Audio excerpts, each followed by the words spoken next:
기득권은 여전히 과거의 영광을 이야기합니다. 하지만 젊은 세대는 묻고 있습니다. 왜 우리는 저 나라처럼 되지 못했을까? 그들의 눈빛은 냉정하고 시선은 이미 미래를 향하고 있죠. GDP 37,000달러, 문화 수출액 133억 달러. 세계는 지금 그 나라의 이름 앞에서 멈춰섰습니다. 그런데 말입니다. 이건 단순한 유행이 아닙니다. 문화와 언어의 중심은 이미 이동했습니다. 한 세대의 사고방식이 완전히 바뀐 겁니다. 도대체 그 작은 나라의 어떤 힘이 세계의 감각을 바꿔놓은 걸까요? 극우 세력은 두려움에 떨었고 젊은 세대는 새로운 세계에 열광했습니다. 이건 문화가 아니라 세대의 혁명입니다. 그 혁명의 중심에 선 나라, 그 나라는 바로 대한민국입니다. 지금부터 그 놀라운 현장 속으로 들어가 보시죠. 미국에서 날아온 충격적인 이야기. 바로 시작합니다. 그리고 지금 어디에서 시청하고 계신지 댓글로 남겨주세요. 여러분의 이야기도 듣고 싶습니다. 그 전에 잠깐 1초 만에 누를 수 있는 좋아요 버튼을 꾹 눌러주시면 영상 제작에 큰 힘이 됩니다. 그럼 바로 사연 시작하겠습니다. 저는 일본에서 일본인이 되지 못했습니다.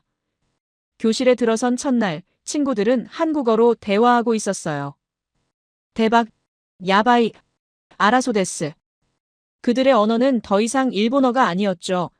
저는 웃고 싶었지만 무슨 말인지 몰랐습니다. 엔키루는 제 가장 오랜 친구였어요. 그런데 말입니다. 그녀마저 저를 피했습니다.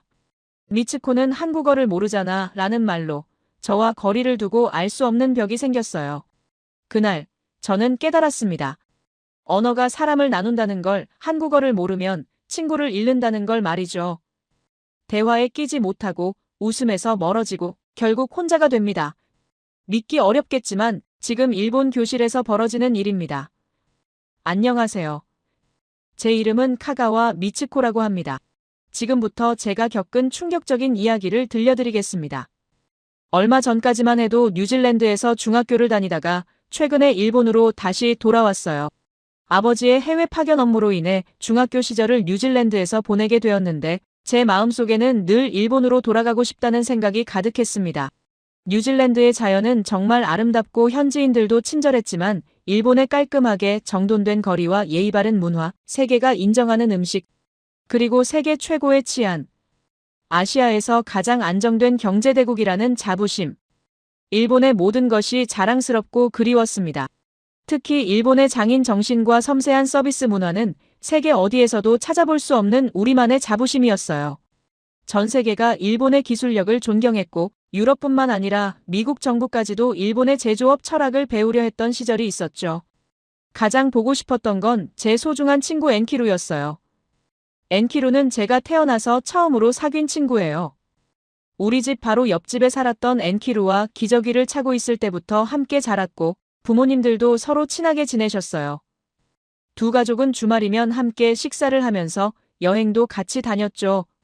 매년 여름 우리 가족들은 함께 가마쿠라 해변으로 피서를 갔으며 겨울이면 하코네의 온천에서 즐거운 시간을 보냈습니다. 저와 엔키루는 유치원부터 초등학교까지 늘 같은 반이었는데 하교길에는 항상 손을 잡고 다녔어요. 어쩌면 우리의 인연은 더 일찍 시작되었는지도 모릅니다. 명문 유치원에 입학하기 위해 함께 준비했던 시절부터 말이죠. 엔키루 어머니와 저희 어머니는 유치원 입시를 함께 준비하며 더욱 가까워지셨고 우리는 그 덕분에 같은 유치원, 같은 초등학교를 다닐 수 있었습니다. 방과 후에는 서로의 집을 오가며 놀았고 주말이면 동네 도서관에서 함께 책을 읽었어요. 책 읽기를 좋아했던 우리는 도서관에서 선생님께 귀여움을 독차지했죠. 우리는 신카이 마코토의 소설을 함께 읽으며 울기도 하고 미스터리 소설을 읽으며 범인을 추리하기도 했습니다. 매년 벚꽃이 필 때면 도서관 앞 벚나무 아래서 도시락을 함께 먹는 것이 우리만의 특별한 추억이었어요. 중학교에 입학하자마자 아버지의 해외 파견 소식을 들었을 때 그날 밤 저는 엔키루에게 말할 수 없을 정도로 큰 충격을 받았어요. 우리 가족이 다른 나라로 떠난다는 소식이 믿기지 않았고 머릿속이 새하얘지면서 아무 말도 하지 못한 채 그저 부둥켜 안고 울었습니다. 정말 너무나 슬프고 답답해서 어떻게 해야 할지 몰랐어요. 그날 밤 엔키루와 저는 서로를 절대로 잊지 않겠다고 다짐했고 꼭 다시 만나자고 약속했을 때 그 어떤 약속보다 더 간절하게 느껴졌죠. 그렇게 시간이 흘러 3년이란 시간이 지났고 드디어 일본으로 돌아오게 된 날 그리웠던 엔키루의 집을 다시 찾아갔을 때 제 마음은 설렘과 긴장으로 가득 차 있었습니다. 엔키루는 여전히 예쁘고 사랑스러웠지만 도대체 무슨 일이 일어난 겁니까? 집안 분위기가 확 달라져 있었는데 엔키루의 방은 제가 기억하는 따뜻한 느낌이 아니었어요. 벽면 가득 NCT, 방탄소년단 포스터가 붙어 있었고 한순간 저는 일본으로 돌아온 것이 맞나 싶었습니다. 오늘날 일본의 학교와 친구들이 그렇게 바뀌었듯이 엔키루의 방도 제가 떠난 동안 완전히 다른 모습으로 변해 있었던 거죠. 그때부터 저는 이게 도대체 무슨 일이지라는 생각이 머릿속을 떠나지 않았습니다. 엔키루는 제게 한국 아이돌 그룹들의 매력을 열정적으로 설명했어요. NCT와 방탄소년단의 퍼포먼스와 노래는 물론이고 예능에서 보여주는 재치 있는 모습과 팬들을 향한 진심 어린 마음까지 모든 면에서 완벽하다며 눈을 반짝였습니다. 겉으로는 엔키루의 기분을 맞추려 애써 미소를 지었지만 속으로는 이해할 수 없었어요. 우리나라의 아이돌도 충분히 멋진데 왜 하필 한국 아이돌에 이렇게까지 열광하는지 거리감이 느껴졌습니다. 며칠 후 학교에 등교했을 때는 더 큰 충격을 받았는데요. 교실에서는 진짜 소래나 야바이 같은 한국어와 일본어가 뒤섞여 오가고 있었고 쉬는 시간이면 친구들은 한국 드라마 속 명장면을 따라하며 한국 문화에 푹 빠져 있었어요. 심지어 일부 친구들은 아예 한국어로만 대화를 나누고 있었는데 엔키루는 그 속에서 한국어를 마치 모국어처럼 구사하며 인기의 중심에 서 있었습니다. 이런 모습 속에서 저는 엔키루와 사이가 점점 멀어지는 기분에 가슴이 아팠어요.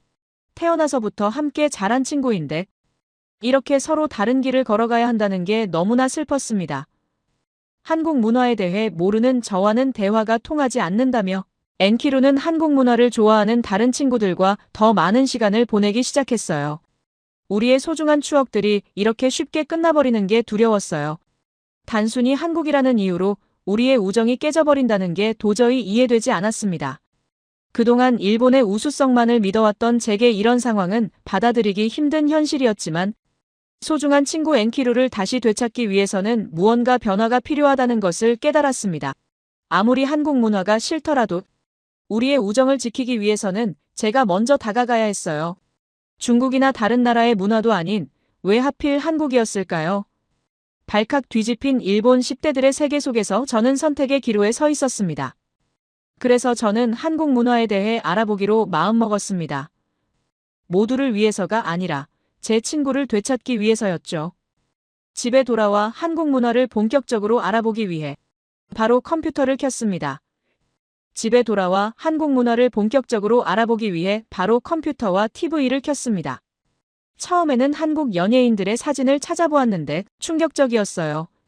일본의 연예인들보다 한국 연예인들이 놀라울 정도로 아름답고 세련된 모습에 눈을 떼기 어려웠어요. 일본 연예인들도 충분히 멋있지만 한국 연예인들은 세련되면서도 또 다른 매력이 있다는 걸 처음으로 느꼈습니다. 한국 드라마를 검색해보니 이태원 클라스라는 작품이 가장 먼저 눈에 들어왔는데 알고 보니 이 드라마는 광진 작가의 웹툰이 원작이라고 했습니다. 일본의 만화가 애니메이션으로 제작되는 것처럼 한국은 웹툰을 드라마로 만드는 것이 트렌드라고 해요. 호기심에 첫 화를 보기 시작했는데 이야기가 너무 흥미진진해서 밤을 새워가며 정주행을 하고 말았습니다.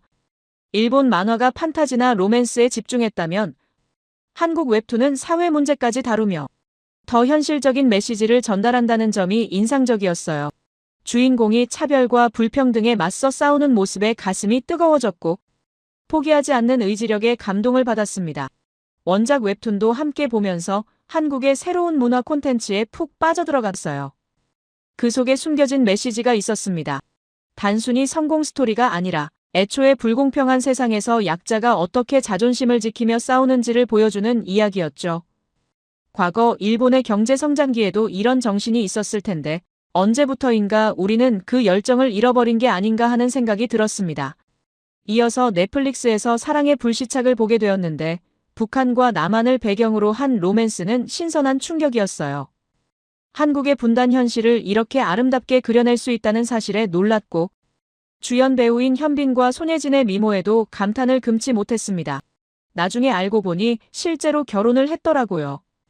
하지만 저에게 가장 큰 감동과 충격을 준 작품은 미스터 선샤인이었습니다. 일제강점기를 배경으로 한 이 드라마는 저에게 많은 생각을 하게 만들었습니다. 처음에는 일본이 한국에 저지른 잘못된 역사를 마주하는 것이 불편했지만 드라마를 보면서 점점 더 깊은 통찰을 얻게 되었어요.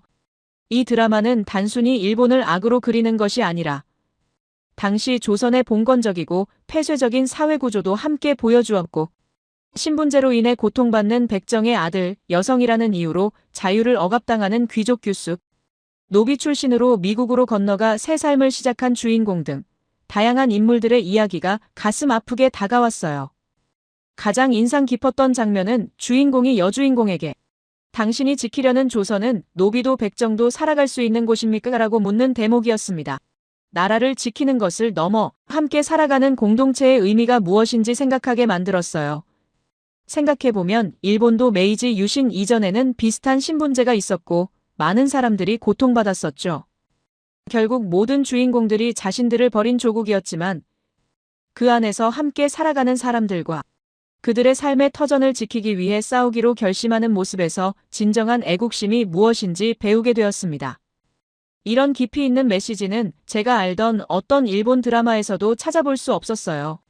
미스터 선샤인을 보고 난 후 저는 한국 문화에 대한 새로운 시각을 갖게 되었습니다. 드라마 속 깊이 있는 메시지와 한국인들의 정신은 제 마음속 깊은 곳까지 울림을 주었고 이런 감동은 자연스럽게 한국어에 대한 관심으로 이어졌어요. 다음 날 학교에서 엔키루를 만났을 때 저는 용기를 내어 물었습니다. 엔키루, 한국어를 어떻게 하면 잘 배울 수 있을까? 엔키루는 놀란 표정으로 저를 바라보다가 환하게 웃으며 말했어요. 미츠코, 정말 드디어 내가 관심을 갖게 됐구나. 그리고는 스마트폰 화면을 보여주며 설명하기 시작했습니다. 미츠코, 한국어를 배우기 전에 먼저 한글에 대해 알아야 해. 알고 보니 한글은 세상에서 가장 과학적인 문자거든. 저는 처음엔 반신반의했지만 엔키루의 설명을 들으며 점점 놀라움을 금치 못했습니다. 기역, 니은, 미음, 이 글자들을 봐. 이건 그냥 만든 게 아니야. 엔키루가 화면을 확대하며 보여줬어요. 기역은 혀가 목구멍에 닿는 모양을 본떴고 니은은 혀끝이 윈인 몸에 닿는 모습이야. 말도 안 되는 이야기 같지만 이게 다 원리가 있는 거야. 저는 파헤쳐보고 싶어졌습니다. 정말로 그런지 제 입으로 직접 기역 소리를 내보며 혀의 위치를 확인해봤어요.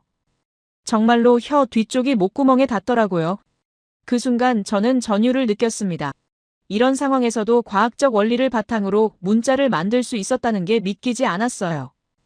그리고 말이야, 엔키루가 계속 설명했습니다. 한글은 배우기가 정말 쉬워.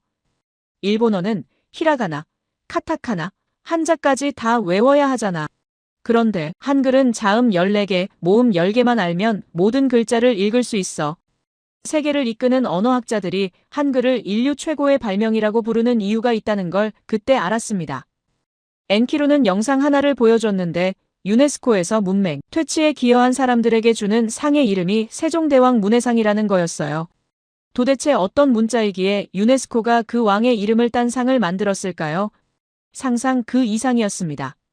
리포트의 드라마 감상평을 이야기하고 싶어서 모르는 단어가 나올 때마다 메모하며 하나하나 찾아보았습니다. 처음에는 어색하고 조금 힘들었지만 드라마를 통해 한국어를 배우는 것이 정말 재미있다는 걸 깨달았어요. 그날 밤 집에서 혼자 드라마를 다시 보면서 그 단어들이 어떻게 쓰였는지 생각해보기도 했죠. 그리고 다음 날 학교에서 엔키루를 만났을 때 제가 열심히 공부하는 모습을 본 엔키루는 무척 기뻐하며 한국어 공부를 도와준다고 제게 말했어요. 그 말에 마음이 벅차올랐고 엔키루와 함께 한국어를 더 잘할 수 있을 거라는 생각에 기쁘기도 했지만 그만큼 나의 노력도 인정받은 것 같아서 그게 가장 행복했어요. 우리 학교에서는 시간이 지날수록 점점 더 많은 친구들이 한국어를 사용하고 있었습니다. 90% 넘는 학생들이 한국어로 대화를 나누었고, 한국어를 모르면 대화에 끼지 못하는 상황이 자주 발생했어요. 한국어 실력은 이제 친구들 사이에서 인기의 척도가 되어버렸고, 저도 본격적으로 한국어 공부를 시작했어요. 처음에는 한글이 낯설었지만 규칙적이고 과학적인 문자 체계의 신기함을 느꼈습니다. 드라마를 보면서 자연스럽게 한국어가 귀에 익숙해지기 위해 노력했고, 자주 쓰이는 단어들은 어느새 입에 붙기 시작했어요. 한국 문화를 알아갈수록 점점 더 흥미로워졌습니다. 우정을 위해 시작했지만 어느새 저도 한국 문화의 매력에 푹 빠져 있었습니다. 한국의 음식, 패션, 음악, 드라마까지 모든 것이 새롭고 신선하게 다가왔고, 무엇보다 한국의 젊은이들이 가진 도전 정신과 열정이 인상적이었어요. 세계를 이끄는 K-팝 아이돌들의 모습은 저에게도 큰 자극이 되었습니다. 이제는 엔키루가 왜 그토록 한국 문화에 빠져 있었는지 이해할 수 있을 것 같았어요. 한국 문화에 대한 관심이 깊어지면서 저는 부모님께도 이 사실을 말씀드려야겠다고 결심했습니다. 한국 문화에 대한 관심이 깊어지면서 저는 엔키루와 더 많은 시간을 보내게 되었습니다. 어느 일요일 오후 엔키루가 우리 집으로 놀러 왔어요. 첫 번째 실마리는 그날부터 시작되었던 것 같습니다. 제 방 책상 위에는 한글 공부 노트가 펼쳐져 있었고, 엔키루는 그걸 보며 정말 열심히 하고 있다며 웃었습니다. 우리는 함께 한글 자음과 모음을 연습하며 시간을 보냈어요. 기역, 니은, 디귿을 쓰면서 엔키루가 발음을 교정해 주었고, 제가 잘못 쓴 글자를 보며 함께 웃기도 했습니다. 이런 건 정말 오랜만이었어요. 엔키루와 이렇게 다정하게 시간을 보내는 게 말이죠. 뉴질랜드로 떠나기 전 우리가 도서관에서 함께 책을 읽던 그 시절이 떠올랐습니다. 한참 공부를 하던 중 엔키루가 문득 진지한 표정으로 이야기를 꺼냈어요. 미스터 선샤인 정말 다 봤냐고, 자기도 그 드라마를 봤다고 했습니다. 저는 고개를 끄덕이며 정말 감동적이었다고 대답했죠. 엔키루는 잠시 말을 멈추더니 그 드라마를 보고 나서 스스로 많은 생각을 하게 되었다고 했습니다. 분위기가 조금 무거워졌어요. 엔키루는 드라마를 보기 전까지는 한국과 일본의 역사적 관계를 잘 몰랐다고 했습니다. 학교에서 배운 역사는 일본의 입장에서만 서술된 것들이었고, 한국에 대해서는 그저 이웃나라 정도로만 알고 있었다고 했어요. 그런데 미스터 선샤인을 보고 나서 궁금해져서 여러 자료를 찾아봤다고 했습니다. 엔키루의 목소리가 조금 떨리는 것 같았어요. 일본은 한국을 도와준다는 명목으로 들어갔지만 실제로는 이기적이고 독단적인 행동을 많이 했다는 걸 알게 되었다고 했습니다. 토지를 빼앗고 이름을 바꾸게 하고 심지어 언어까지 금지시켰다는 사실이 충격적이었다고 했어요. 저도 그 이야기를 들으며 가슴이 먹먹해졌습니다. 드라마에서 본 장면들이 하나하나 떠올랐어요. 조선 사람들이 자신의 땅에서 쫓겨나고 자신의 이름을 잃고 자신의 언어를 빼앗기는 모습들이 말이죠. 그건 단순한 침략이 아니라 한 민족의 정체성을 지워버리려는 시도였다는 걸 이제야 이해하게 되었습니다. 엔키루는 계속해서 이야기했습니다. 자기도 처음에는 그냥 역사적 사실이려니 했는데 드라마 속 인물들의 고통을 보면서 그게 얼마나 잔인한 일이었는지 확실하게 느꼈다고 했어요. 만약 누군가가 일본에 와서 우리의 신사를 파괴하고 일본어를 쓰지 못하게 하고 일본 이름을 버리라고 한다면 얼마나 끔찍할까 상상해봤다고 했습니다. 저는 엔키루의 말을 들으며 울컥했어요. 정말 그랬을 것 같았거든요. 우리가 당연하게 누리는 것들, 우리말, 우리 이름, 우리 문화를 빼앗긴다는 건 상상만으로도 끔찍한 일이었습니다. 그런데 한국 사람들은 실제로 그런 일을 겪었던 거죠. 엔키루는 자기가 일본인이라는 게 부끄럽게 느껴졌다고 했습니다. 물론 지금의 우리가 직접 그런 일을 한 건 아니지만 우리 조상들이 저질렀던 일들을 모르고 있었다는 것, 그리고 그 일들을 제대로 반성하지 않고 있다는 것이 부끄러웠다고 했어요. 저도 같은 마음이었습니다. 미스터 선샤인을 보면서 저는 처음으로 일본인으로서의 책임감 같은 걸 느꼈어요. 이렇게 아픈 역사가 있었다는 걸 알게 된 이상 그냥 모른 척할 수는 없었습니다. 엔키루와 저는 한국 문화를 좋아하게 된 것도 중요하지만 그보다 더 중요한 건 서로의 아픔을 이해하는 거라는 걸 깨달았습니다. 그 순간 제 방문이 열렸습니다. 엄마가 간식을 들고 들어오시다가 갑자기 멈춰 서셨어요. 제 책상 위에 펼쳐진 한글 노트를 보신 거죠? 엄마의 표정이 순간 굳어지는 게 느껴졌습니다. 엄마는 조용히 간식을 내려놓으시고는 방금까지 무슨 이야기를 하고 있었냐고 물으셨어요. 그 목소리에는 평소와 다른 긴장감이 묻어 있었습니다. 저는 당황해서 그냥 한국어 공부를 하고 있었다고 대답했습니다. 엄마는 잠시 침묵하시더니 아까부터 방에서 일본말이 아닌 다른 언어가 들린다 싶었다며 그 언어가 거슬린다고 하셨어요. 평소 부드러우셨던 엄마의 목소리에 날이 서 있었습니다. 엔키루는 어색하게 웃으며 인사를 드렸지만 엄마는 그저 짧게 고개만 끄덕이셨죠. 엄마가 방에서 나가신 후 엔키루와 저는 서로를 바라보며 아무 말도 하지 못했습니다. 분위기가 완전히 바뀌어 버렸어요. 따뜻했던 오후의 햇살이 갑자기 차갑게 느껴졌습니다. 엔키루는 미안하다는 듯 저를 바라봤고 저는 괜찮다고 고개를 저었지만 사실 가슴이 답답했습니다. 그날 저녁 엔키루가 집으로 돌아간 후 저는 혼자 방에 앉아 생각에 잠겼습니다. 엄마는 왜 저렇게까지 반응하셨을까요? 한국어를 배우는 게 그렇게 잘못된 일일까요? 드라마를 보고 역사를 알게 되고 친구와 우정을 회복하는 게 나쁜 일일까요? 하지만 동시에 엄마의 마음도 이해가 갔습니다. 엄마도 일본에서 교육받으며 자라셨고 한국에 대해 좋지 않은 이야기만 들으셨을 거예요. 언론에서는 한국이 일본을 비난한다는 뉴스만 나오고 주변 어른들도 한국에 대해 부정적으로 이야기하는 걸 많이 보셨을 겁니다. 저는 창밖을 바라보며 생각했습니다. 한국과 일본, 이 두 나라는 정말 이렇게 서로를 미워하며 살아야 하는 걸까요? 우리 세대는 이렇게 계속 과거에 갇혀 있어야 하는 걸까요? 엔키루와 제가 느낀 그 따뜻한 이해와 공감은 어른들에게는 불가능한 일인 걸까요? 그날 밤 저는 잠들기 전까지 계속 고민했습니다. 엄마를 어떻게 설득해야 할까? 한국어 공부를 계속할 수 있을까? 엔키루와의 우정을 지킬 수 있을까? 수많은 질문들이 머릿속을 맴돌았지만 답은 쉽게 나오지 않았습니다. 하지만 한 가지는 확실하게 알 수 있었습니다. 저는 이제 뒤로 돌아갈 수 없다는 것을요. 한국 문화를 알게 되면서 한국어를 배우면서 그리고 한국과 일본의 역사를 알게 되면서 저는 이미 변해버렸습니다. 예전에 무지했던 미츠코로는 돌아갈 수 없었어요. 그리고 무엇보다 엔키루와의 우정을 다시 찾았다는 것, 서로를 이해하게 되었다는 것, 그게 가장 소중했습니다. 그 소중함을 지키기 위해서라도 저는 엄마를 설득해야 했습니다. 어떻게든 말이죠. 그날 이후 집안 분위기가 이상하게 변했습니다. 엄마는 제게 직접적으로 말씀하시진 않았지만 제가 한국어 공부를 하는 것에 대해 불편해하신다는 걸 눈치챌 수 있었어요. 제 방문을 지나가실 때마다 한숨을 쉬시는 소리가 들렸고 한글 노트를 보실 때마다 표정이 굳어지셨습니다. 며칠이 지난 어느 저녁 드디어 그 순간이 찾아왔습니다. 온 가족이 모여 식사를 하던 중이었어요. 평소처럼 조용히 밥을 먹고 있는데 엄마가 갑자기 젓가락을 내려놓으셨습니다. 그리고는 저를 똑바로 바라보시며 말씀하셨어요.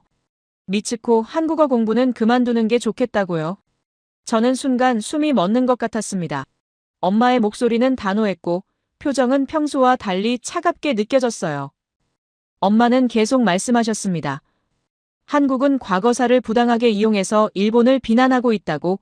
한국 드라마나 음악은 모두 정치적 도구일 뿐이며 젊은이들의 순수한 마음을 현혹하고 있다고 하셨습니다. 심지어 한국어를 배우는 것 자체가 일본의 정체성을 부정하는 일이라며 크게 화를 내셨어요. 엄마의 그런 모습은 처음에는 정말 충격적이었습니다. 평생 저를 따뜻하게 대해주시던 엄마가 이렇게까지 격하게 반대하실 줄은 상상도 못할 일이었거든요. 저는 아무 말도 할 수 없었습니다. 엄마에게 대들 수도 없었고 그렇다고 제 생각을 포기할 수도 없었어요. 이런 건 정말 답답한 일이었습니다. 제가 한국 문화를 좋아하게 된 건 정치 때문이 아니라 순수하게 친구와의 우정 때문이었고 드라마가 주는 감동 때문이었는데 그걸 어떻게 설명해야 할지 몰랐습니다. 한창 무거운 침묵이 흐름을 지배하고 있을 때 평소보다 일찍 퇴근하신 아빠가 현관문을 열고 들어오셨어요. 거실의 무거운 분위기를 감지하셨는지 아빠는 무슨 일이냐고 물으셨습니다. 엄마가 상황을 설명하시자 아빠는 잠시 생각에 잠기시더니 조용히 말씀하셨습니다. 그러나 아빠의 반응은 엄마와 완전히 달랐습니다. 아빠는 미츠코가 한국어를 배우려는 건 정말 훌륭한 생각이라며 꼭 친구들과 친하게 지내는 것 외에도 어딘가 써먹을 때가 많을 거라고 하셨어요. 엄마는 믿을 수 없다는 표정으로 아빠를 바라보셨습니다. 아빠는 천천히 이야기를 시작하셨습니다. 3년 전 서울 출장에서 본 한국의 모습이 아빠의 생각을 완전히 바꿔놓았다고 하셨어요. 세계 최고 수준의 건설 기술과 IT 인프라, 그리고 젊은이들의 창의적인 에너지가 넘치는 도시, 서울의 모습에 깊은 인상을 받으셨다고 했습니다. 그 속에 아빠가 목격한 건 일본도 배워야 할 것들이 너무 많다는 사실이었어요. 아빠는 스마트폰을 꺼내 자료들을 보여주기 시작하셨습니다. 세계 IT 인프라 순위, 스타트업 성장률, 문화 수출액, 모든 지표에서 한국이 일본을 앞서고 있었습니다. 하지만 엄마는 여전히 납득하지 못하시는 표정이었어요. 아빠는 더 구체적으로 설명하셨습니다. 삼성의 반도체 기술이 지금 세계 시장을 장악하고 있다고, 일본이 한때 자랑하던 반도체 산업이 이제는 한국에 뒤처져 있다고 하셨습니다. 오랫동안 일본은 아시아의 기술 강국이라는 자부심을 가지고 있었습니다. 하지만 그 사이 한국은 상상도 못할 속도로 성장했고, 이제는 많은 분야에서 일본을 추월했다는 게 아빠의 설명이었어요. 아빠는 외국계 기업에서 오랫동안 주재원으로 일하셨기 때문에 국제 정세와 경제 흐름을 누구보다 잘 아시는 분이셨습니다. 아빠는 계속해서 말씀하셨습니다. 서울 출장 중에 만난 한국의 젊은 엔지니어들은 밤늦게까지 일하면서도 새로운 기술을 배우기 위해 주말에도 스터디 모임을 가졌다고 해요. 회사가 끝나면 곧장 도서관이나 카페로 달려가 영어 공부, 코딩 공부를 하는 모습이 인상적이었다고 하셨습니다. 그런데 말입니다. 가장 놀라웠던 건 그들의 태도였다고 해요. 자신들이 선진국들에 비해 아직 부족하다고 생각하며 끊임없이 배우려는 자세를 가지고 있었다는 겁니다. 오직 발전만을 생각하는 그 열정이 일본이 잃어버린 무언가였다고 아빠는 말씀하셨어요. 아빠는 한국 기업과의 회의에서도 많은 걸 느꼈다고 하셨습니다. 일본 기업들이 전통과 안정을 중시하는 동안 한국 기업들은 과감하게 투자하고 빠르게 결정을 내렸다고 해요. 이렇게 다른 기업 문화가 결국 성장 속도의 차이를 만들어낸 거라고 하셨습니다. 엄마는 여전히 불편한 표정이셨지만 아빠의 말씀에 조금씩 귀를 기울이기 시작하셨어요. 아빠는 더 설득력 있는 이야기를 꺼내셨습니다. 지금 일본도 한국의 협조를 구해야 할 부분이 많다고, 특히 반도체 분야에서는 한국 없이는 일본 산업이 돌아갈 수 없는 상황이라고 하셨습니다. 감히 누가 한국을 무시할 수 있겠습니까? 아빠의 목소리에 힘이 실렸습니다. 지금 한국은 세계가 주목하는 나라이고 한국어는 미래의 언어가 될 수도 있다고 하셨어요. 미츠코가 한국어를 배우면 그건 단순히 언어 하나를 배우는 게 아니라 미래를 준비하는 거라고 강조하셨습니다. 아빠는 한 번쯤 생각해보라고 하셨습니다. BTS나 블랙핑크 같은 K-팝 그룹들이 오직 실력만으로 세계를 정복했다고, 정치적 도구가 아니라 순수한 문화의 힘으로 세계인들의 마음을 얻었다고 말씀하셨어요. 그게 바로 한국의 장점이라고 하셨습니다. 아빠는 과거사를 깨끗하게 청산하고 함께 협력하면 기업도 살고 나라도 산다고, 몇몇 우익 인사들 때문에 나라가 망하면 큰일이라고 하셨습니다. 확실하게 말씀드리자면 아빠의 그 한마디 한마디가 제게는 큰 힘이 되었습니다. 엄마는 한참 동안 아무 말씀도 하지 않으셨어요. 아빠와 엄마 사이에 무거운 침묵이 흘렀고 저는 숨도 제대로 쉬지 못한 채 두 분을 바라보고 있었습니다. 시계 소리만이 거실에 울려 퍼졌고 그 소리가 유난히 크게 들렸습니다. 아빠는 마지막으로 이렇게 말씀하셨습니다. 시대는 이미 바뀌었다고, 이제는 일본이 한국에게 배워야 할 때라고, 우리 세대가 과거에 얽매여 있는 동안 젊은 세대들은 이미 새로운 세상을 보고 있다고 하셨어요. 미츠코가 그 새로운 세상을 보려고 한다면 부모로서 막을 게 아니라 응원해줘야 한다고 하셨습니다.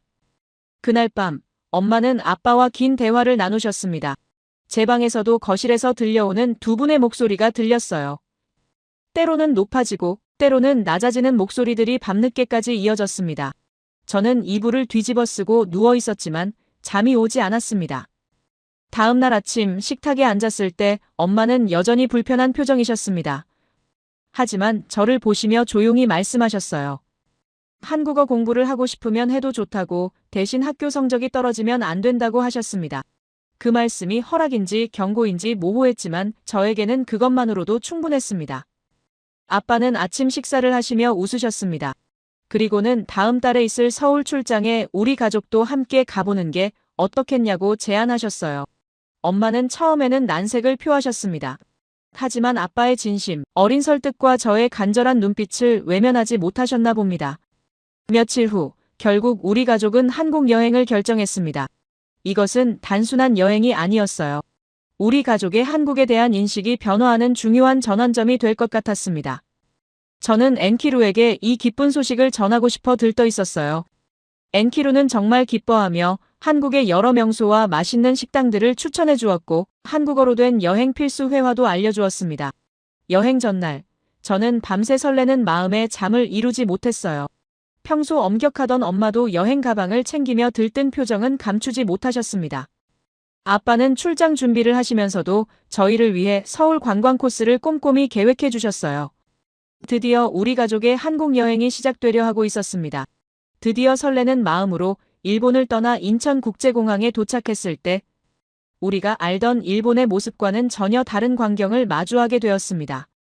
비행기 안에서부터 엄마의 표정은 계속 굳어 있었어요. 알면 알수록 엄마의 마음이 복잡하다는 걸 알 수 있었습니다. 승무원이 한국어와 일본어로 안내방송을 하는 동안 엄마는 창밖만 바라보고 계셨어요. 가족을 위해 어쩔 수 없이 이 여행을 허락하셨지만 여전히 한국에 대한 의심과 불안을 떨쳐버리지 못하고 계신 게 느껴졌습니다. 아빠는 그런 엄마의 손을 꼭 잡아주셨고 저는 조용히 기도하듯 바랐습니다. 엄마가 한국을 보시고 마음을 여셨으면 좋겠다고 말이죠. 비행기에서 내려 입국장으로 향하는 통로를 걷는데 소문대로 인천공항의 규모가 정말 어마어마했습니다. 나리타 공항도 세계적인 공항이라고 자부해 왔지만 인천공항의 규모와 시설은 그동안의 제 생각을 완전히 바꿔놓았습니다. 나리타 공항이 전통적인 일본의 모습을 고수했다면 인천공항은 마치 미래의 모습을 보여주는 것 같았어요. 입국장에서부터 첨단 기술로 가득했고 모든 절차가 신속하고 효율적으로 진행되었습니다. 특히 저를 놀라게 한 건 AI 통역 시스템이었어요. 저 멀리 외국인 관광객들이 영무원과 대화하는 모습이 보였는데 투명 스크린을 사이에 두고 각자의 언어로 이야기하면 자동으로 통역이 되어 화면에 나타났습니다. 왜 이런 시스템이 일본에는 없을까요? 일본도 기술 강국이라고 자부하는데 이런 건 정말 부끄러운 일이었습니다. 엔키루가 미리 알려준 대로 이 시스템은 영어는 물론 일본어, 중국어를 포함한 13개 언어를 지원한다고 했습니다. 모두를 위한 배려였죠. 더욱 감동적인 것은 이 시스템이 단순한 통역을 넘어 지하철 노선도 환승정보, 소요시간, 요금 안내까지 모든 정보를 제공한다는 점이었어요. 외국인 관광객들이 길을 잃지 않도록 세심하게 배려하는 모습이 인상적이었습니다. 엄마도 그 모습을 보시며 잠시 놀란 표정을 지으셨어요. 공항에서 서울로 가는 길, 우리는 공항철도를 이용했는데 일본의 복잡한 철도 시스템과는 달리 한국의 대중교통은 놀라울 정도로 단순하고 편리한 구조였습니다. 도쿄의 지하철은 13개 노선에 100여 개가 넘는 사철이 얽혀 있어 환승할 때마다 추가 요금을 내야 하고 환승거리도 멀어 불편함이 많았어요. 그런데 말입니다. 한국은 하나의 교통카드로 모든 대중교통을 이용할 수 있었고 환승도 무료였어요. 일본에서는 상상할 수 없는 일입니다. 저는 아빠에게 교통카드를 어떻게 사용하는지 배웠고 정말 신기했습니다. 카드 하나면 지하철도 타고 버스도 타고 심지어 편의점에서 물건도 살 수 있다니 말이죠.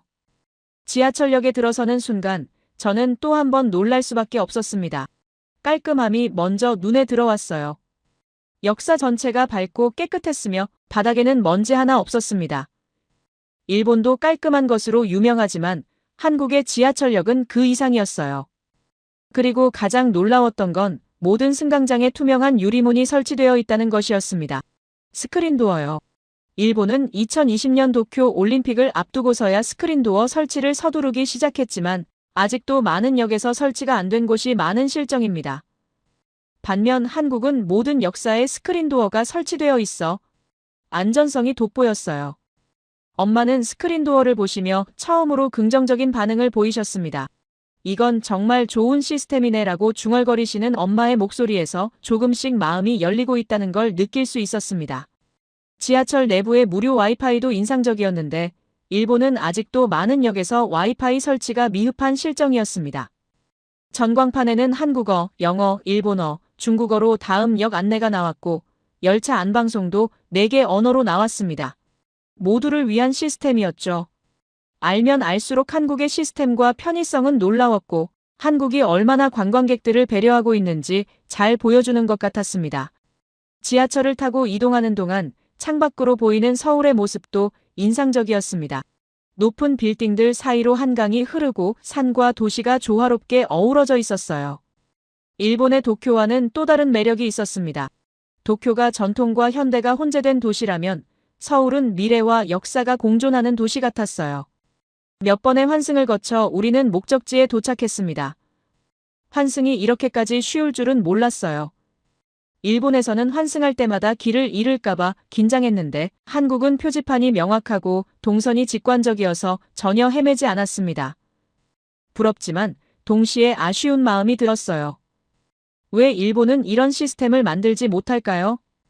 역에서 나와 거리를 걷는데 아빠가 우리를 근처 식당으로 안내하셨습니다. 점심시간이 다 되어가고 있었고 아빠는 한국의 찌개를 한번 먹어보자고 하셨어요. 식당으로 가는 길 우리는 가파른 언덕길을 걷게 되었습니다. 그때였습니다.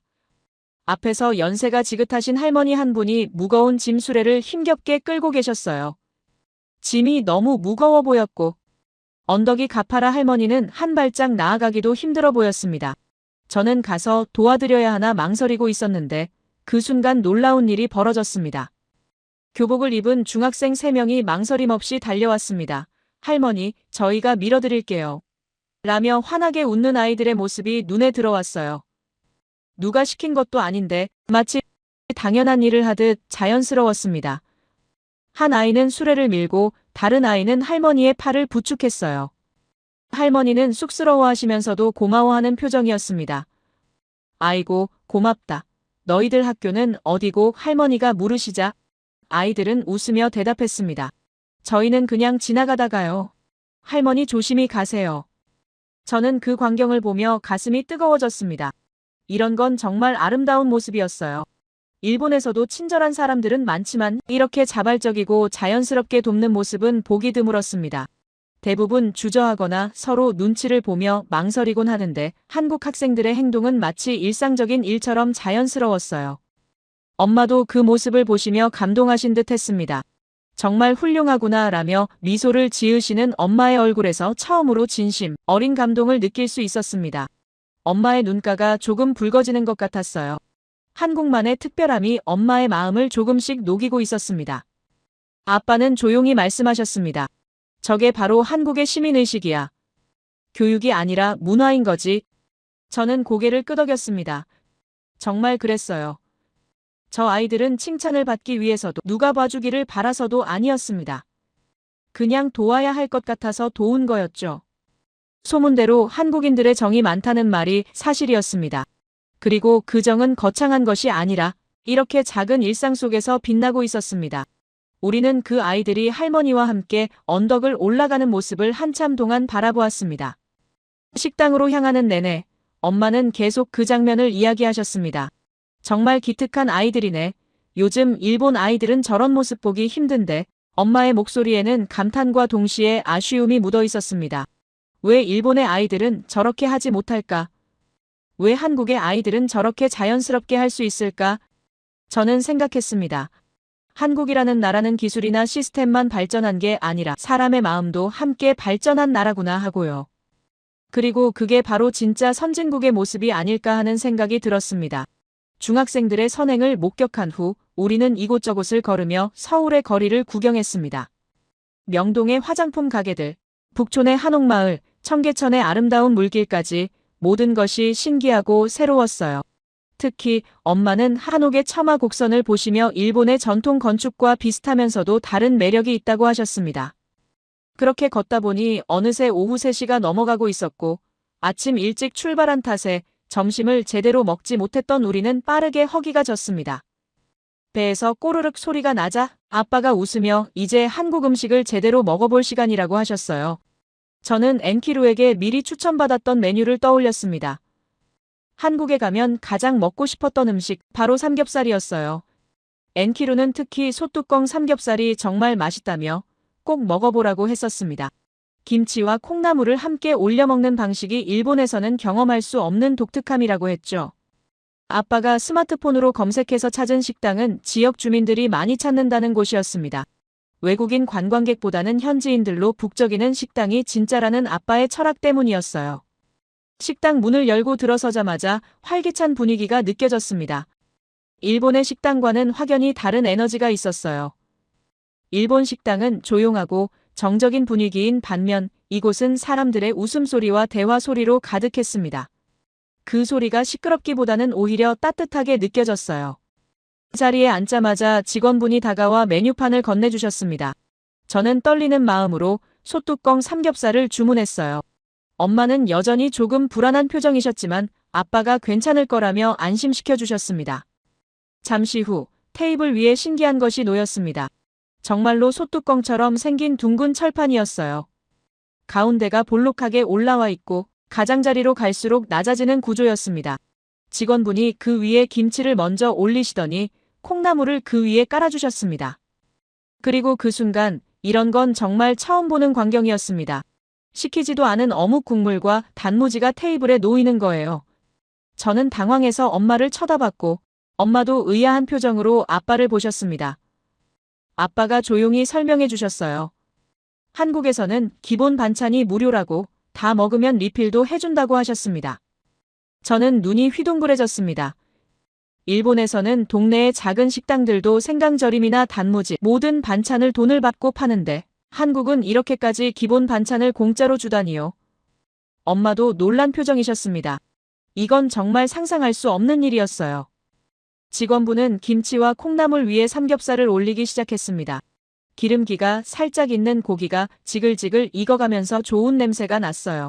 소뚜껑의 구조 덕분에 고기에서 나온 기름이 가장자리로 흘러내리고 그 기름이 김치와 콩나물을 적시면서 완벽한 조합을 만들어내고 있었습니다.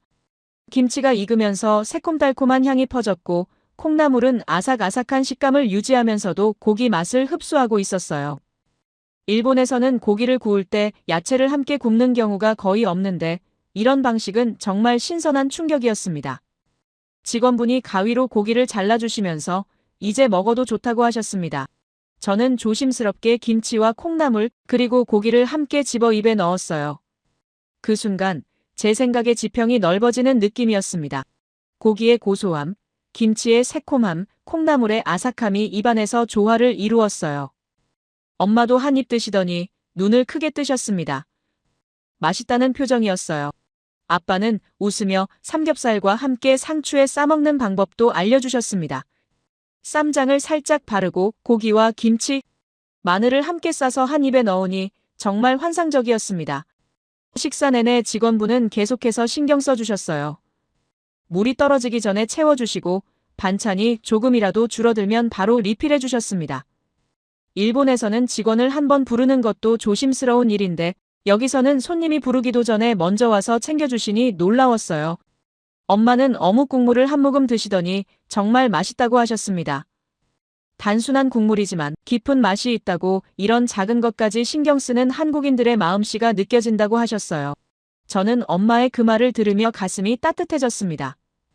엄마의 마음이 조금씩 열리고 있다는 걸 느낄 수 있었거든요. 배부르게 식사를 마치고 계산을 하려고 일어서는데 직원분이 갑자기 뭔가를 들고 오셨습니다. 페브리즈였어요. 저는 처음에 무슨 일인가 싶어 어리둥절했습니다. 그런데 직원분이 우리 옷에 고기 냄새가 배었을 텐데 미안하다면 조심스럽게 뿌려주시는 거예요. 그 순간 저는 말문이 막혔습니다. 이렇게까지 손님을 배려하는 식당을 본 적이 있었나요? 일본에서는 상상도 할 수 없는 친근하고 세심한 배려였습니다. 엄마는 눈을 동그랗게 뜨시며 정말 친절하다고 감동하셨어요. 저는 그 모습을 보며 깨달았습니다. 이 나라는 기술이나 시스템만 발전한 게 아니라 사람의 마음도 함께 발전한 나라구나 하고요. 선진국들이 가진 효율성과 더불어 따뜻한 인간미까지 갖춘 나라였습니다. 식당을 나서면서 아빠가 조용히 말씀하셨습니다. 이게 바로 한국의 여행 문화라고, 관광객을 단순히 돈을 쓰는 손님이 아니라 자기 집에 온 귀한 손님처럼 대한다고 하셨어요. 이러니까 세계적으로 한국 여행이 인기를 끄는 거라고 하셨습니다. 엄마는 한참 동안 아무 말씀도 하지 않으셨습니다. 그저 걸으시면서 생각에 잠겨 계신 것 같았어요. 저는 엄마의 옆모습을 보며 작은 변화가 일어나고 있다는 걸 느꼈습니다. 한국에 대한 편견이 조금씩 무너지고 있었던 거죠. 우리는 기분 좋게 걸으며 한국의 거리를 더 구경했습니다. 그런데 잠시 후 큰일이 벌어졌습니다. 엄마가 갑자기 소리를 지르셨어요. 핸드폰이 없다는 거예요. 분명히 식당에서 사진을 찍었는데 지금 가방을 뒤져봐도 핸드폰이 보이지 않았습니다. 우리는 당황했습니다. 최신형 핸드폰이었고 일본 돈으로 치면 10만 엔은 좋게 넘는 가격이었어요. 엄마는 얼굴이 하얗게 질렸고 아빠도 걱정스러운 표정이셨습니다. 우리는 서둘러 왔던 길을 되돌아가기 시작했습니다. 뉴질랜드에서 살 때 아빠가 관광지에서 카메라를 잃어버린 적이 있었습니다. 그때는 결국 찾지 못했어요. 그래서 저는 이번에도 찾기 어려울 거라고 생각했습니다. 특히 한국에 대해 좋지 않은 선입견을 가지고 계셨던 엄마는 이러니까 한국은 위험하다고 하셨다는 생각이 스쳤습니다. 하지만 식당에 도착해서 문을 열자마자 놀라운 일이 벌어졌습니다. 아까 그 직원분이 환하게 웃으며 엄마의 핸드폰을 들고 계셨어요. 엄마가 놓고 가신 걸 다음 손님이 발견해서 바로 직원분께 드렸고 직원분은 그대로 소중히 보관하고 계셨던 겁니다. 직원분은 엄마가 다시 올 거라고 믿었다며 핸드폰을 건네주셨습니다. 엄마는 핸드폰을 받아들고는 한참 동안 말을 잇지 못하셨어요. 그리고 떨리는 목소리로 정말 고맙다고 감사하다고 연신 말씀하셨습니다. 저는 그 장면을 보며 울컥했습니다. 이건 단순한 핸드폰 반환이 아니었어요. 엄마가 가지고 있던 한국에 대한 편견 그 벽이 무너지는 순간이었습니다. 엄마의 눈가가 붉어지는 걸 보면 저도 눈물이 났습니다. 식당을 나서면서 엄마는 계속 중얼거리셨습니다. 정말 놀랍다고, 한국 사람들은 정말 정직하고 친절하다고, 자신이 얼마나 편견에 사로잡혀 있었는지 부끄럽다고 하셨어요. 아빠는 엄마의 손을 잡아주시며 이제 알았으니 된 거라고, 늦지 않았다고 말씀하셨습니다. 저는 생각했습니다. 아이러니하게도 핸드폰을 잃어버린 사건이 오히려 엄마의 마음을 완전히 바꿔놓았다고. 만약 핸드폰을 잃어버리지 않았다면 엄마는 여전히 의심의 눈초리를 거두지 않았을지도 모른다고요. 하지만 현실은 엄마의 편견을 완전히 뒤집어 놓았습니다. 그날 저녁 우리는 호텔로 돌아가는 길에 편의점에 들렀습니다. 엄마는 한국 과자를 이것저것 사시며 이건 친구들에게 선물해야겠다고 하셨어요. 아빠와 저는 서로를 보며 웃었습니다. 엄마가 이렇게까지 변하실 줄은 몰랐거든요. 인정할 수밖에 없었습니다. 한국은 기술로만 발전한 나라가 아니라 사람의 따뜻함으로 발전한 나라였다고. 그리고 그게 바로 진짜 선진국의 모습이라고 말이죠. 핸드폰을 찾은 후 우리는 호텔로 돌아가려 했습니다. 그런데 말입니다. 삼겹살집 사장님이 우리를 불러 세우시더니 한국에 오셨으면 꼭 가봐야 할 곳이 있다고 하셨어요. 바로 찜질방이었습니다. 여행의 피로를 풀기에 찜질방만 한 곳이 없다고, 특히 온천 문화가 발달한 일본 분들이라면 더욱 좋아하실 거라고 추천해 주셨습니다. 저는 찜질방이라는 단어를 들으며 일본의 온천을 떠올렸습니다. 엔키루에게 들었던 이야기가 생각났어요. 한국의 찜질방은 일본 온천과는 다른 매력이 있다고 했던 말이죠. 아빠는 좋은 생각이라며 사장님께 가까운 찜질방을 물어보셨고 우리는 그곳으로 향했습니다. 찜질방 입구에 들어서자마자 충격적인 광경이 펼쳐졌습니다. 일본의 온천이 조용하고 차분한 분위기라면 한국의 찜질방은 활기차고 생동감 넘치는 공간이었어요. 로비부터 사람들로 북적였고 가족 단위로 온 사람들이 많았습니다. 아이들은 뛰어놀고 어른들은 편하게 앉아 이야기를 나누고 있었어요. 입장권을 끊고 들어가니 직원분이 찜질복과 수건을 건네주셨습니다. 찜질복이라는 게 신기했어요. 일본 온천에서는 유카타를 입지만 여기서는 반팔 티셔츠와 반바지 같은 편한 옷이었습니다. 남녀가 함께 입을 수 있는 옷이라는 점도 다른 점이었죠. 탈의실에서 옷을 갈아입고 나오니 엄마와 저는 똑같은 찜질복을 입고 있었습니다. 엄마는 처음에는 쑥스러워하셨지만 주변을 둘러보니 모두가 같은 옷을 입고 있어서 금세 편안해하셨어요. 이건 계급도 나이도 부도 상관없이 모두가 평등해지는 공간이었습니다. 먼저 목욕탕에 들어갔습니다. 일본 온천처럼 조용히 몸을 담그는 공간인 줄 알았는데 여기서도 다른 모습이었어요. 사람들은 서로 이야기를 나누며 때를 밀어주고 머리를 감겨주고 함께 웃고 떠들었습니다. 일본의 온천이 명상과 휴식의 공간이라면 한국의 목욕탕은 소통과 교류의 공간이었습니다. 엄마는 처음에는 어색해하셨지만 옆에 계신 한국 아주머니가 친절하게 말을 걸어주시며 때밀이를 권해주셨어요. 엄마는 조심스럽게 받아들이셨고 때밀이 이모님의 손길에 처음에는 놀라셨지만 곧 편안해하시는 것 같았습니다. 목욕을 마치고 찜질방 안으로 들어가니 그 속에 숨겨진 세계가 펼쳐졌습니다. 한 번에 이렇게 다양한 시설을 갖춘 곳은 처음이었어요. 황토방, 불안증막, 얼음방, 소금방, 숯방까지 각기 다른 이유로 건강에 좋다는 여러 종류의 방들이 있었습니다. 우리는 먼저 황토방에 들어갔습니다. 따뜻한 열기가 몸을 감싸며 땀이 흐르기 시작했어요. 방 안에는 이미 여러 가족들이 누워서 쉬고 있었고 3대가 함께 온 가족도 보였습니다. 할머니, 엄마, 손녀가 나란히 누워 이야기를 나누는 모습이 정말 인상적이었어요. 엄마는 그 모습을 보시며 정말 특별한 문화적 공간이라고 하셨습니다.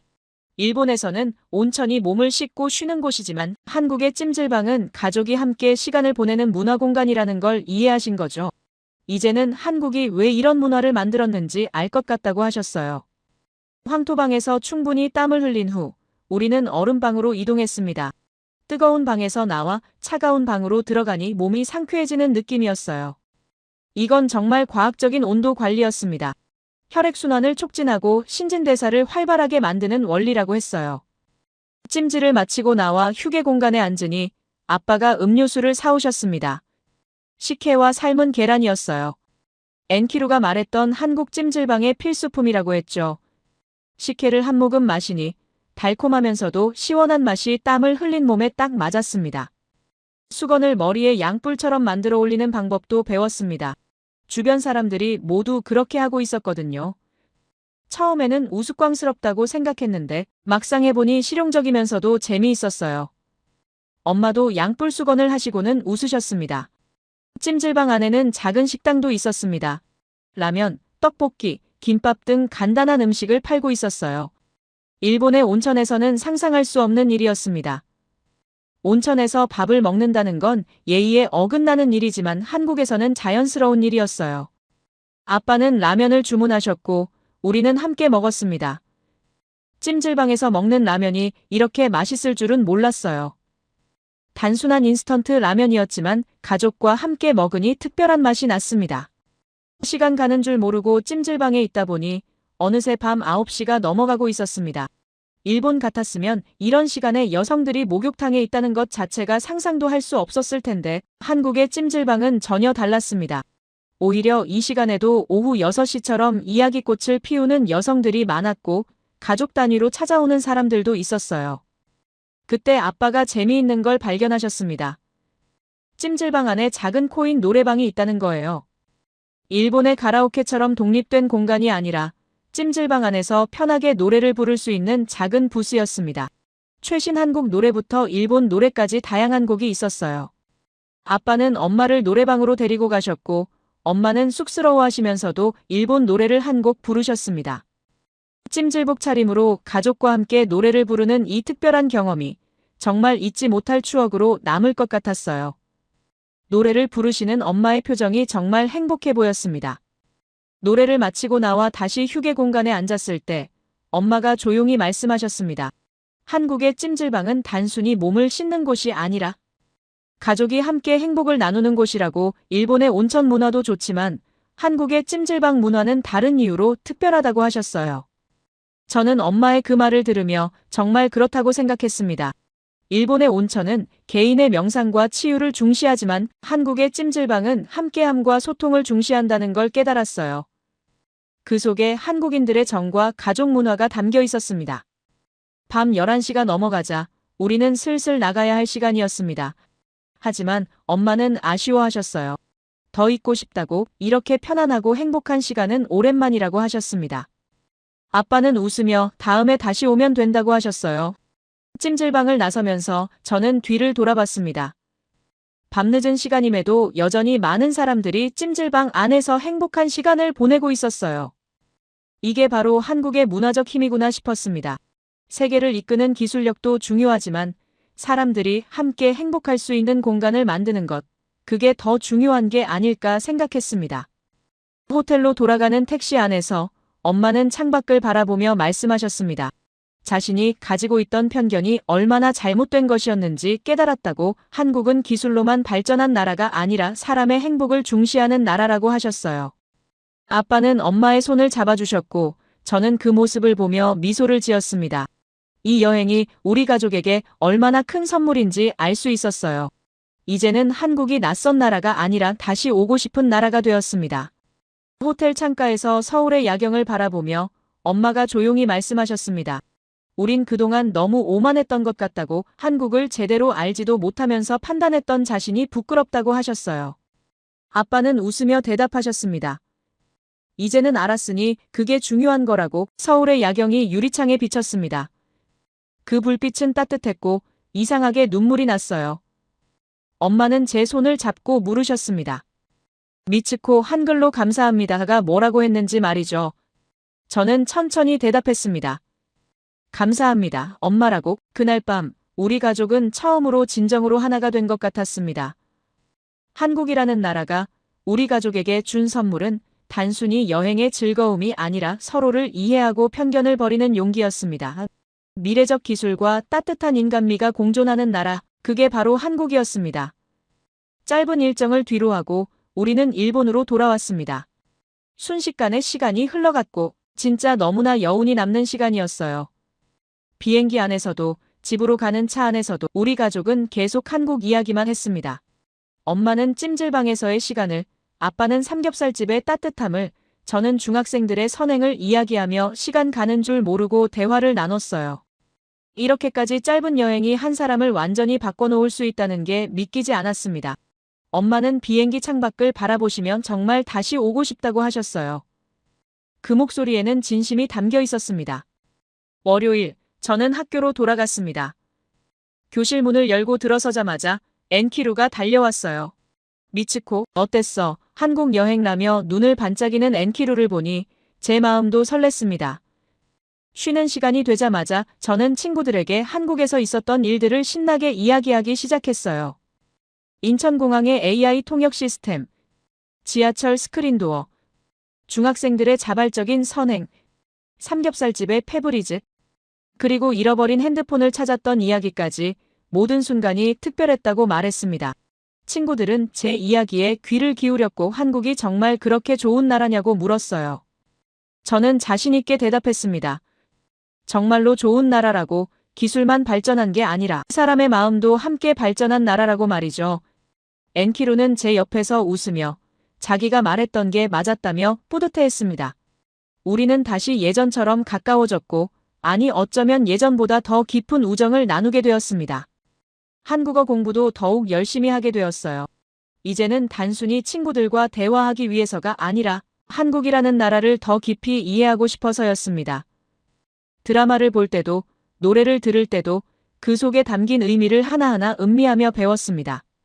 학교에서 한국어 스터디 그룹을 만들었고 저는 그 모임의 리더가 되었습니다.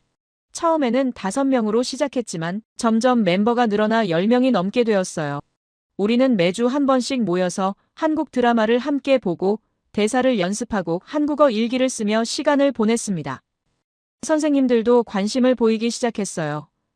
한국어를 배우는 학생들이 많아지자 학교에서 한국어를 제2외국어로 개설하는 것을 검토한다는 소식도 들렸습니다. 일본의 학교에서 한국어가 정식 과목이 된다니 몇 년 전만 해도 상상할 수 없었던 일이었습니다. 하지만 무엇보다 놀라운 변화는 집에서 일어났습니다. 엄마의 변화가 정말 확실하게 느껴졌거든요. 엄마는 원래 조용하신 성격이라 말씀을 많이 하시는 편은 아니었습니다. 목소리의 변화나 감정 표현의 변화는 크지 않았지만 행동으로 보여주셨어요. 어느 날 저녁 집에 돌아오니 부엌에서 좋은 냄새가 났습니다. 엄마가 뭔가를 열심히 만들고 계셨는데 가까이 다가가 보니 놀랍게도 된장찌개였어요.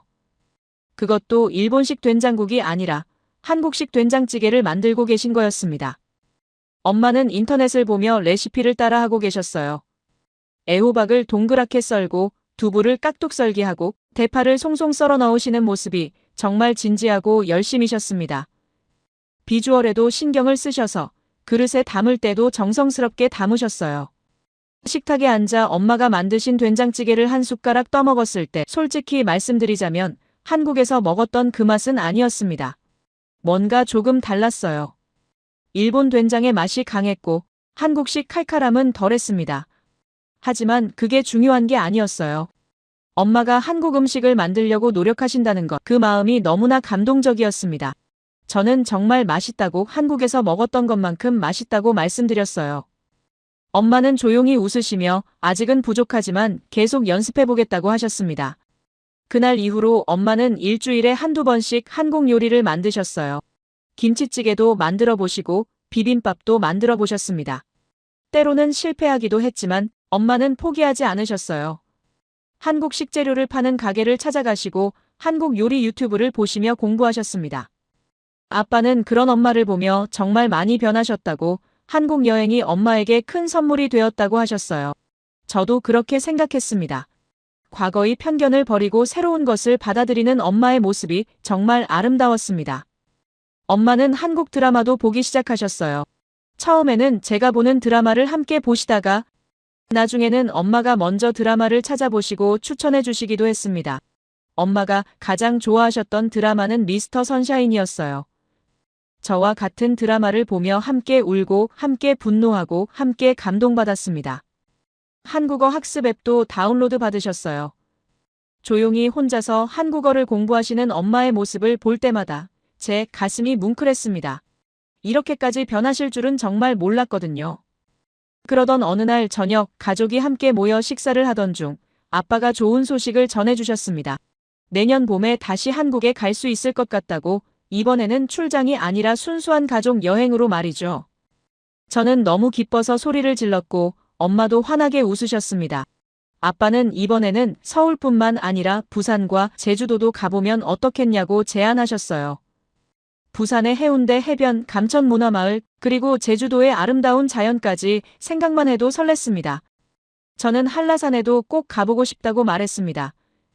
엔키루에게 들었는데 한라산 정상에서 보는 일출이 정말 장관이라고 했거든요. 엄마는 그것도 좋겠다며 가족이 함께 산을 오르는 것도 의미 있을 것 같다고 하셨어요. 그리고 더 좋은 소식이 있었습니다.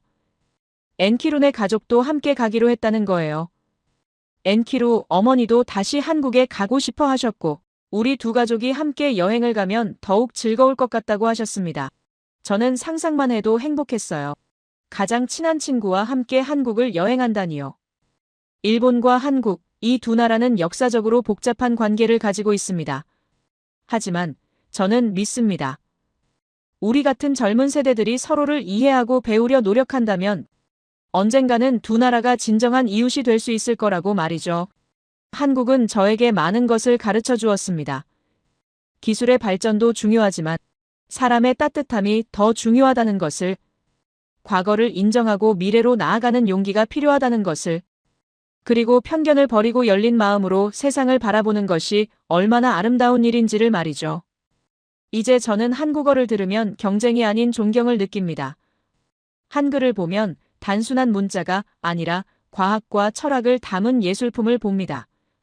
한국 드라마를 보면 엔터테인먼트가 아니라 인간에 대한 깊은 통찰을 배웁니다. 제 방 책상 위에는 이제 한글 노트와 한국 드라마 대사집이 놓여 있습니다. 벽에는 서울의 야경 사진을 붙여놓았어요. 그 불빛을 볼 때마다 저는 다짐합니다. 언젠가 저도 한국과 일본의 가교가 되는 사람이 되겠다고 말이죠. 학교에서 친구들과 한국어로 대화할 때, 엄마가 한국 음식을 만들어 주실 때, 아빠가 한국 뉴스를 보시며 고개를 끄덕이실 때 저는 느낍니다. 우리 가족이, 그리고 우리 사회가 조금씩 변하고 있다는 것을요. 변화는 거창한 것이 아닙니다. 작은 것에서 시작됩니다. 한 사람의 마음이 열리고 한 가족이 이해하고 한 학교가 관심을 가지는 것.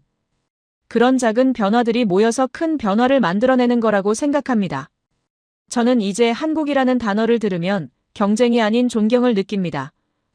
한글을 배우며 깨달은 건 기술보다 인간의 따뜻함이었습니다.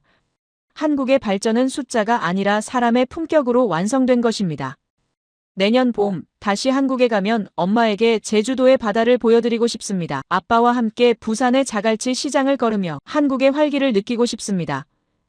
엔키루와 함께 한라산 정상에서 일출을 보며 우리의 우정을 다시 한번 확인하고 싶습니다. 그리고 무엇보다 한국 사람들에게 감사하다고 말하고 싶습니다. 저희 가족에게 보여준 따뜻함과 친절함에 저희의 편견을 녹여준 그 진심에 진심으로 감사하다고 전하고 싶습니다. 일본과 한국, 이 두 나라가 서로를 존중하고 협력하는 미래가 오기를 바랍니다. 과거의 아픔을 인정하면서도 미래를 함께 만들어가는 파트너가 되기를 바랍니다. 그리고 저 같은 젊은 세대들이 그 가교 역할을 할 수 있기를 바랍니다. 강한 나라보다 따뜻한 나라가 더 오래 기억된다는 걸 한국은 보여주었습니다. 그리고 저는 믿습니다. 언젠가 일본도 그 따뜻함을 닮을 수 있을 거라고. 도쿄의 하늘 아래서 저는 종종 서울의 불빛을 떠올립니다. 그 불빛은 제게 말합니다. 열린 마음으로 세상을 보라고, 편견을 버리고 진실을 찾으라고, 사람의 따뜻함이 가장 위대한 기술이다라고 말이죠. 제 이야기가 누군가에게 작은 용기가 되었으면 좋겠습니다. 편견을 버리고 새로운 세상을 볼 수 있는 용기, 잘못을 인정하고 변화할 수 있는 용기, 그리고 서로 다른 문화를 존중하며 함께 살아갈 수 있는 지혜를 얻으시기를 바랍니다. 제 이야기를 끝까지 들어주셔서 감사합니다. 모두 안녕히 계세요. 오늘의 사연 어떻게 들으셨나요? 누군가에게는 단순한 이야기처럼 들릴지 모르지만 자세히 들여다보면 이건 지금 우리가 살아가는 세상의 단면 같지 않나요?